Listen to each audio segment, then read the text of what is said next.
Okay, there's the saddle. I've already marked out where it's going to go. Just got to drill the holes, screw it in. That's another little bit done.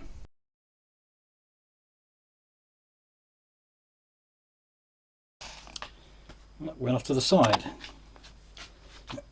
Not quite sure what happened there. Keen-eyed amongst you might have noticed that when I drilled these 3 holes, this particular one shot off at an angle and it actually broke through the wood about, I don't know, 20 mil up there. So and it broke through. So rather than risk it, I've glued a piece of wood on here, clamped it overnight, and as you can see I've just put a screw in there so that's holding perfectly. I'll take this apart now, take that out, screw the lid back on, put the strings all back on and everything else, and we'll try again. Okay, I've got it all strung up again. I haven't got it in tune, I've just got a little bit of tension on these strings, just a little bit, because now I'm going to do the tea trees. So what I've done, I've got a piece of bamboo where the nut's going to be. Turn it around a few times, and the strings have now found their own level.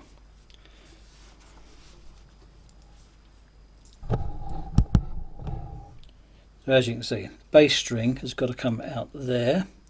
I've just got a piece of tape on here where roughly the line it's going to be, try and keep the symmetry. Middle one seems okay, but this high G needs to come out as well. So the high G needs to come out, it's about there, and the bass needs to come out to about there. So I'm just going to mark them, drill them, and then get these screws in. They've got a nice flat on the head there, so that should hold the string in place nicely. Okay, let's do that next. Mark them and drill them.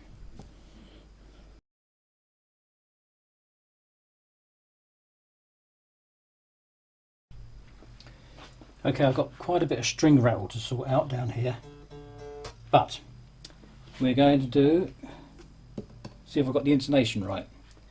So we've got open, 12, with a bit of string rattle, and 24. So that's pretty good. So what I'm going to do now, I'm just going to mark out where this is so I can get it back in the same place every time. Oop, I don't know if you can see me.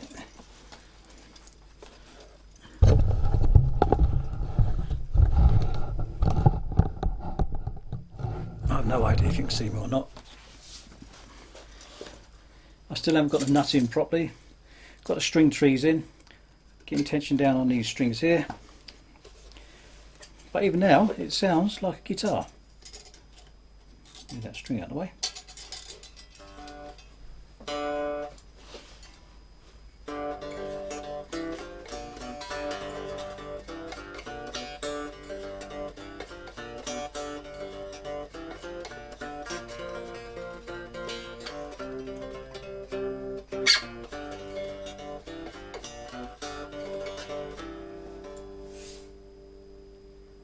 So we're getting there. Okay, so we've just got a few high spots. Try and get his wires out of the way. What's that? The 10th fret there, all the way across. Working our way up, and just 1 or 2 little high spots. Not that many actually. I thought there's more than that. But once I've got the strings tensioned up properly, there's not that many. Now, I used to use needle files to flatten it down, then reshape it, and then I saw these advertised. These files are a radius on them. Seemed like a good idea, but this radius was nowhere near what I wanted for my frets. So I gave that up as a bad idea and went back to the needle files again. And then I discovered this one here, and that is the right radius for my frets. So that's what I've been using ever since, and it's really good. And I don't bother taping them up now. I put a guard over it, move all the strings out of the way, put a guard over it, and just file away until I get rid of the high points. That saved me a lot of time actually doing it that way. And then maybe sometimes a little bit of emery paper over it, but then I've got these fret rubbers, coarse, medium, fine and super fine, and I use those as well. And of course when you're checking your frets, you should really use a rocker to see. Let's use a big upside. So you're on 3 frets there, and that one in the middle with marks on, that's too high. So I'm going to start doing this. I'll see you in a minute. So that's all the frets sorted out now. You can play the whole way down the neck without any string rattle at all. Don't know if I can prove that to you here.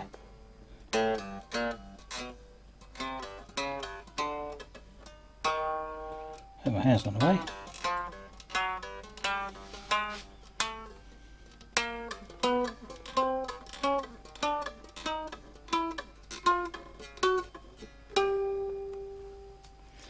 And then the intonation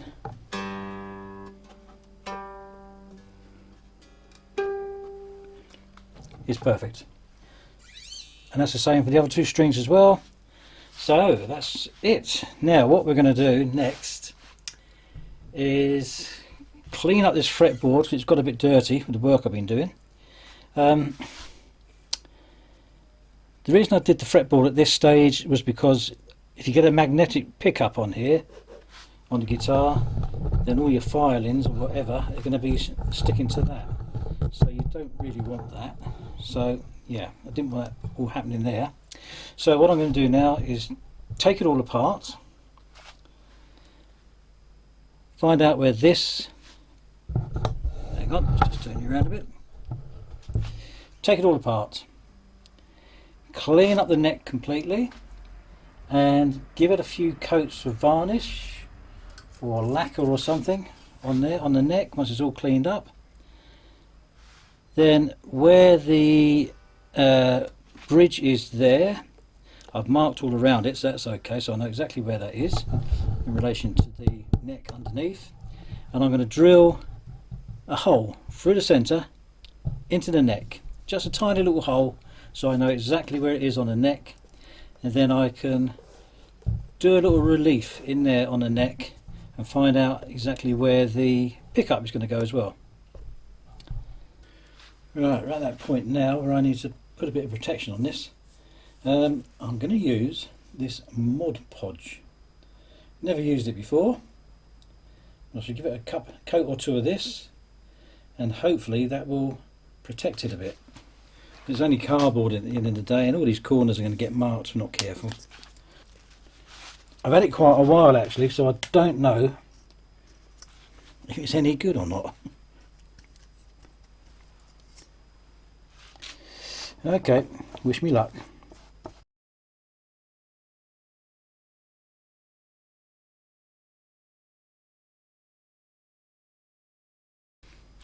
Right.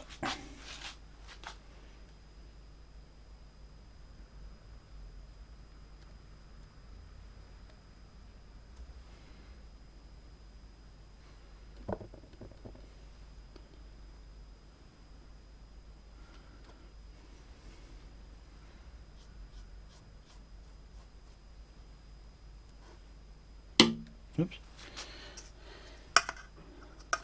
Right, first coat on.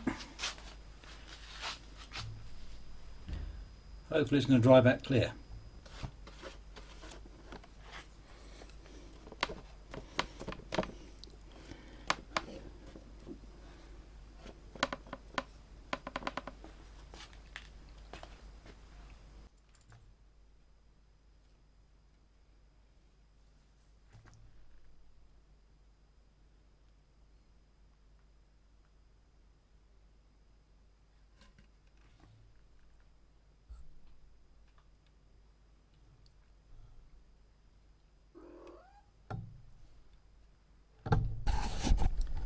You probably noticed in one of the other videos I said about this paper tear.